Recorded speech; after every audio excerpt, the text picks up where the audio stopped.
Bonjour à tous, des œufs pour Pâques mais aussi pour les nids de poules. 10 membres de l'antenne côte-d'Orienne des motards en colère se sont mobilisés hier pour dénoncer l'état du réseau routier de la métropole dijonnaise. Les nids de poules dangereux pour les motards étaient notamment ciblés. De la paille et des œufs ont été déposés dans ceux repérés par l'association.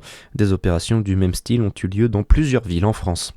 En Saône-et-Loire, à Saint-Marcel, près de Châlons, la garde à vue a été levée dès vendredi soir pour le collégien qui aurait donné des coups de couteau à une camarade.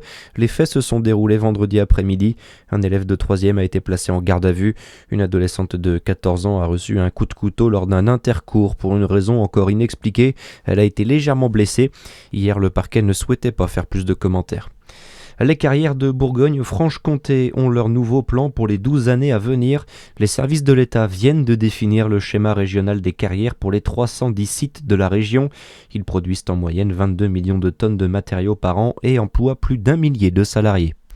L'actualité en France, près de 6000 personnes hier dans les rues de Saint-Denis. Une grande manifestation était organisée pour soutenir le maire insoumis Bali Bagayoko, victime de propos racistes depuis son élection. Jean-Luc Mélenchon, Mathilde Panot et Sophia Chikirou étaient notamment présents. Tous les salariés pourront utiliser les titres restaurants le dimanche. L'annonce du ministre du Commerce et du Pouvoir d'achat dans les colonnes du Parisien. Serge Papin souhaite aussi pérenniser leur utilisation dans les grandes surfaces. Les sports, avec du handball. D'abord, la JDA Dijon retrouve la finale de la Coupe de France 2 ans après. Les Dijonnaises ont battu hier soir Chambray en demi-finale 31-25. La finale les opposera à Metz le 24 mai prochain à Paris.